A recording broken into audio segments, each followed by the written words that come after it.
Bueno, hoy es 17 de octubre de 2024. A mí me tocó preparar con mi grupo el artículo 8 del credo. El artículo 8 es: creo en el Espíritu Santo. Ahora, a mí me tocó dar la catequesis y me basé en un libro de Emiliano Jiménez Hernández que se llama El Credo, símbolo de la fe de la Iglesia. Y bueno, aquí desarrolla todos los artículos y de aquí fue que tomé la información para la catequesis. Era bastante largo, pero traté de hacer un resumen para dar este mensaje. Ya. Ahora, este octavo artículo, creo en el Espíritu Santo, se podría desarrollar de muchas maneras y muy extensas. Del Espíritu Santo se puede decir muchísimas cosas. Entonces, lo que yo hice fue, de acuerdo a este libro, basarme en el credo, pero en el niceno constantinopolitano, ya que es un poco más extenso y habla un poco más del Espíritu Santo. Ahora, este credo niceno constantinopolitano nace en el concilio de Constantinopla en el año 381 a.C. Antes hubo otro concilio, el concilio de Nicea, en el año 325 después de Cristo. Ahí se formula el primer credo también de la Iglesia Católica, ya que como la Iglesia se había extendido bastante, no había un credo oficial de la Iglesia. Entonces es gracias a este concilio que se unifica uno. ¿Ya? Sin embargo, en este primer concilio tampoco hay mucha referencia al Espíritu Santo. Ya en el segundo concilio, en el concilio de Constantinopla, unos 60 años después casi aproximadamente, es donde se habla un poco más del Espíritu Santo. Y por eso se llama el credo niceno constantinopolitano, por el concilio de Nicea y de Constantinopla. ¿Qué dice acerca del Espíritu Santo? Dice: creemos en el Espíritu Santo, Señor y dador de vida, que procede del Padre y del Hijo, que con el Padre y el Hijo recibe una misma adoración y gloria. Ya. Es un poco más extenso y ya tiene más características del Espíritu Santo, en lo que creemos en la Iglesia Católica. Ahora, a lo largo de esta grabación hablaré sobre algunos puntos que mencionan en esta parte del credo. Ahora, el Espíritu Santo está presente desde siempre en la Escritura, en la Biblia, en el Antiguo Testamento y en el Nuevo Testamento. En el Génesis se habla que aleteaba sobre las aguas antes de la creación del mundo. Ya en el Nuevo Testamento, Mateo, y dice Jesucristo en el Evangelio de Mateo: id y anunciad a mis hermanos, sed discípulos, toda la gente, en el nombre del Padre, del Hijo y del Espíritu Santo. Y en las cartas de Pablo y las cartas de los apóstoles se habla muchísimo más del Espíritu Santo. Aparte que en el Antiguo Testamento el Espíritu Santo habla por medio de los profetas. Entonces, aparte de eso, el Espíritu Santo siempre está presente en la vida de Jesucristo. Siempre presente. En el mismo credo hay una parte que se dice que creemos en Jesucristo, concebido por obra y gracia del Espíritu Santo. Ahí está el Espíritu Santo presente. En el bautismo también está presente, como baja una paloma. O sea, baja el Espíritu Santo en forma de paloma y habla Dios Padre. Ahí está también presente. También en la lucha contra los demonios. En el desierto, dice la Escritura, que Jesucristo es llevado por el Espíritu al desierto. En cuanto a la entrega en la cruz, también el Espíritu Santo, dice Hebreos 9:14, Cristo, por el Espíritu eterno, el Espíritu Santo, se ofreció a sí mismo a Dios en la cruz. Y en la resurrección también, dice Romanos 8:11, y si el Espíritu de aquel que resucitó a Jesús de entre los muertos habita en vosotros, aquí cuando dice si el Espíritu de aquel, o sea el Espíritu Santo, el Espíritu Santo dará también la vida a vuestros cuerpos mortales por su Espíritu que habita en vosotros. Entonces ahí está presente el Espíritu Santo en toda la vida de Jesucristo. Dice San Agustín, hablando de la Trinidad, porque en este pasaje de Romanos 8 dice el Espíritu de aquel que resucitó a Jesús, Uno podría decir, sí, pero es el Espíritu de Dios, no es el Espíritu Santo. Dice San Agustín que, hablando de la Trinidad, que Dios Padre, el Padre es el Padre del Hijo, porque no hay Padre sin Hijo.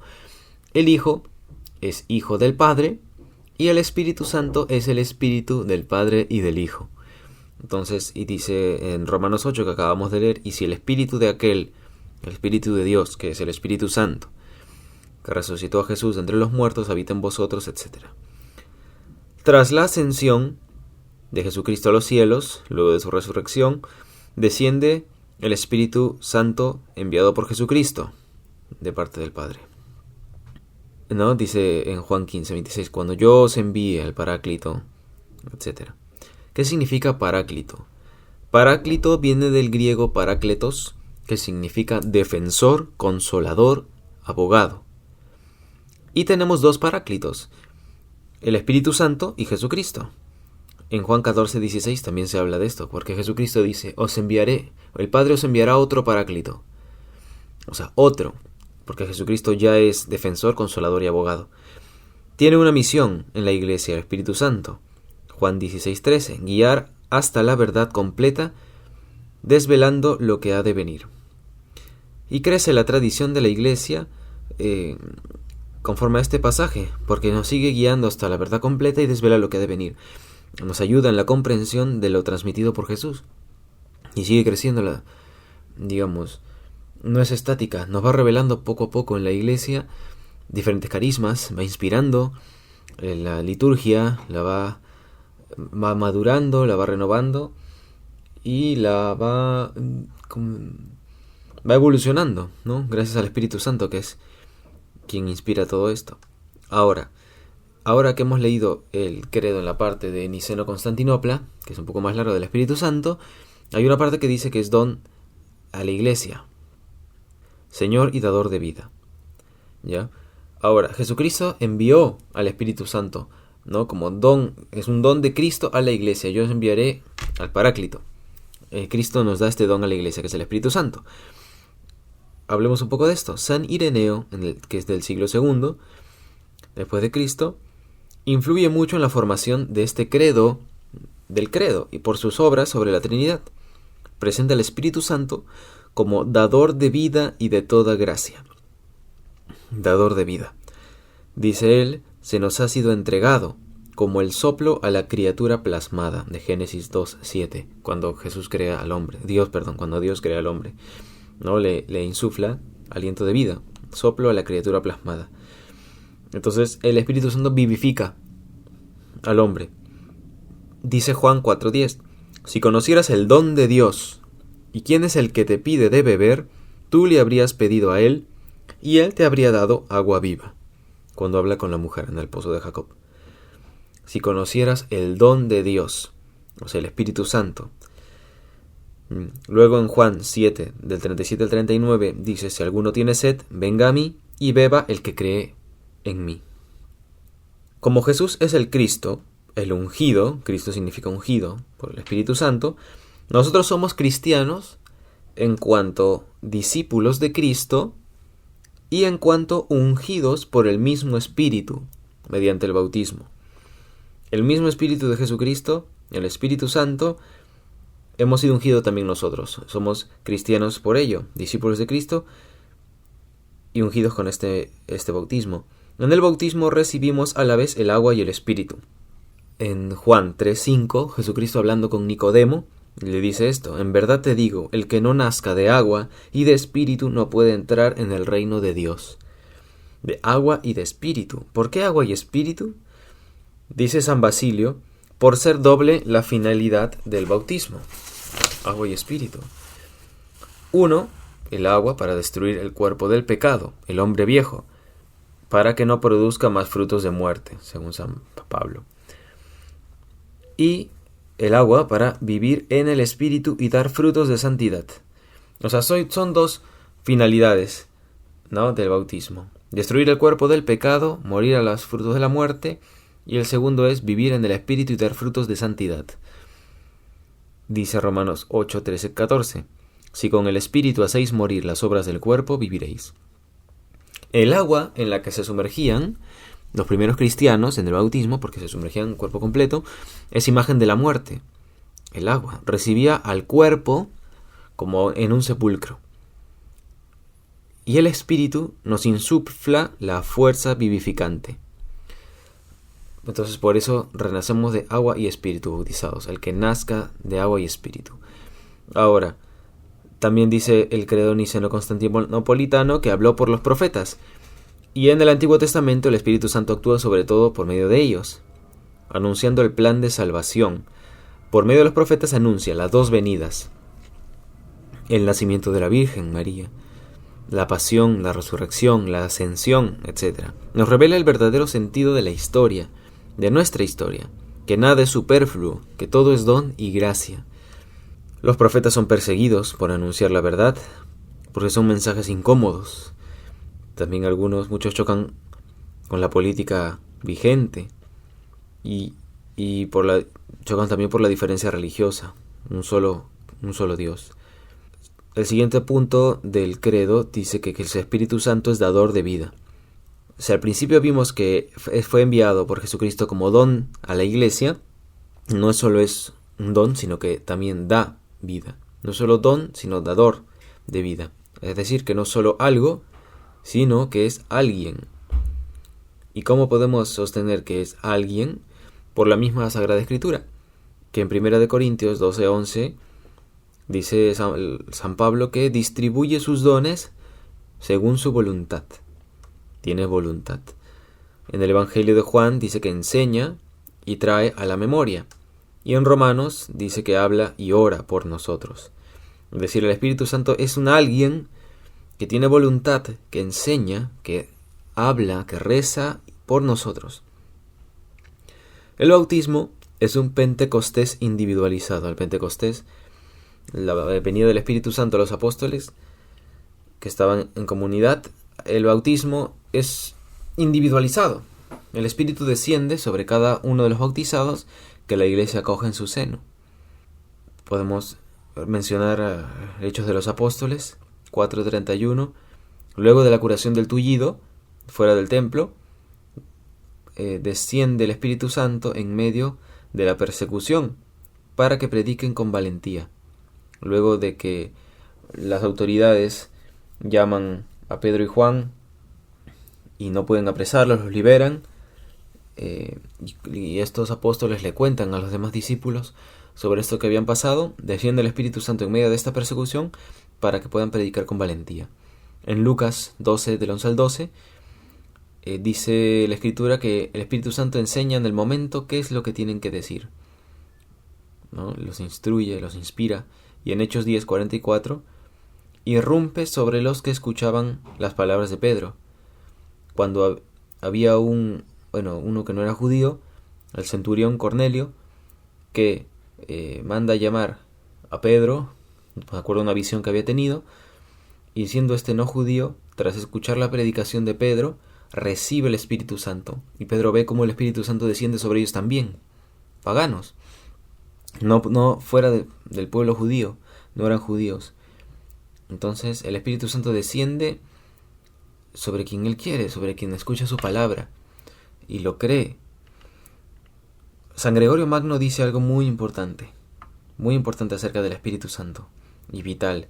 Dice él: con razón se dice que el Espíritu Santo os enseñará todo, porque si el Espíritu Santo no asiste interiormente en el corazón del que oye, de nada sirve la palabra del que enseña. Por tanto, nadie atribuye al hombre que enseña lo que de sus labios entiende, porque si no acude el que habla al interior, en vano trabaja el que habla por fuera. Entonces es tan importante esta presencia del Espíritu Santo en cada uno de nosotros para entender la palabra, lo que el Señor nos quiere decir. Porque si el Espíritu Santo no nos enseña, que no podemos captar nada. Así nos hable el mejor orador del mundo, el mejor profesor. En las palabras, en las celebraciones se invoca al Espíritu Santo, pidiéndole que nos asista. Igual en la evangelización, cuando se le habla a alguien de Jesucristo o de la buena noticia, si el Espíritu Santo no asiste a esta persona que se le está anunciando, no va a entender nada. Entonces por eso dice San Gregorio Magno que no hay que atribuirle a los labios del que anuncia, sino al Espíritu Santo, que es quien instruye en el interior. Si no, en vano se trabaja. Luego, los apóstoles reciben el Espíritu Santo también para perdonar los pecados. Dice Jesucristo en el Evangelio de Juan 20:21 siguientes: como el Padre me envió, también yo os envío. Dicho esto, sopló sobre ellos y les dijo: recibid el Espíritu Santo. A quienes perdonáis los pecados les quedan perdonados, y a quienes les retengan les quedan retenidos. Muy bien, ahí envía el Espíritu Santo para perdonar los pecados. En las penitenciales, en las confesiones, en ese sacramento, en la absolución que hace el sacerdote al finalizar, dice: Dios, Padre de misericordia, que reconciliaste contigo al mundo por la muerte y resurrección de tu Hijo, y enviaste al Espíritu Santo para el perdón de los pecados, etc. El Espíritu Santo presente para el perdón de los pecados no es el sacerdote, el humano, el que perdona, es decir, no es en función del humano, sino que es por obra del Espíritu Santo enviado por Jesucristo. Porque Jesucristo mismo dice: a quienes perdonéis los pecados, les quedan perdonados.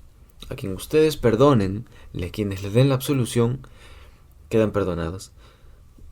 Solo con el Espíritu Santo. Es decir, que no es en función de ellos, sino que es en función del Espíritu Santo. Si no hay Espíritu Santo, no hay perdón de los pecados. Concluyendo, y en palabras de San León Magno, negar al Espíritu Santo como Dios, es una blasfemia imperdonable. Y simple y llanamente, porque no hay indulgencia por quien no tiene abogado. No hay perdón el que no tiene abogado. ¿Quién va a defenderlo? Por el Espíritu Santo existe la invocación al Padre. Existe esta relación filial de hijos. Podemos tratar a Dios como Padre, relacionarnos con Él como un Padre. Dice Gálatas 4:6: la prueba de que sois hijos es que Dios ha enviado a nuestros corazones el Espíritu de su Hijo que clama: Abba, Padre. Entonces, hemos recibido el Espíritu de su Hijo, el Espíritu Santo, y esta es prueba de que somos hijos. Es decir, si no recibimos este Espíritu Santo en nuestro interior, en nuestros corazones, ¿cuál es la prueba de que somos hijos si no tenemos este mismo Espíritu de Dios? El Espíritu Santo intercede por nosotros.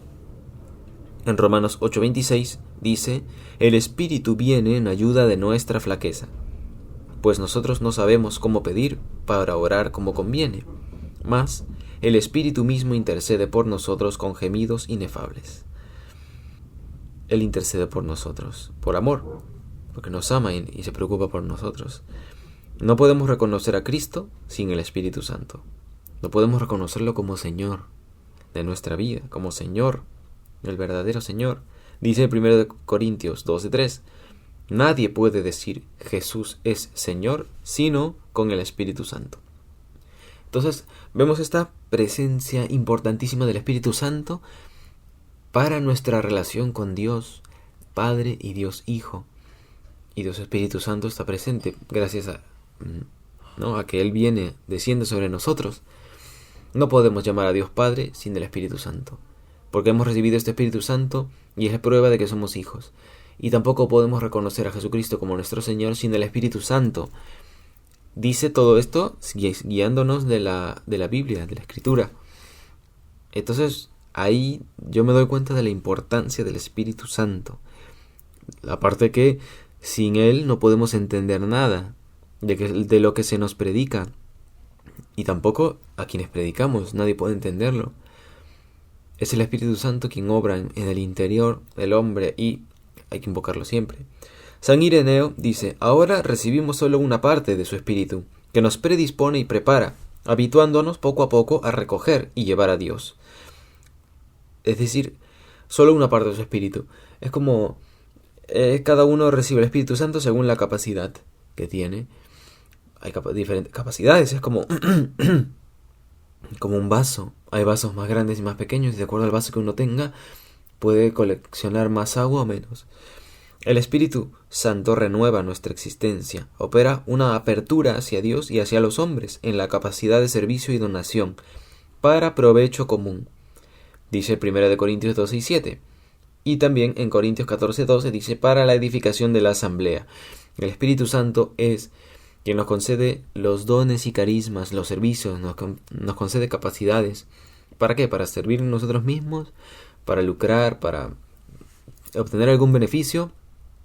Pues no hay mayor beneficio que el servicio a la asamblea, que la donación al otro, que es precisamente para lo que recibimos este Espíritu.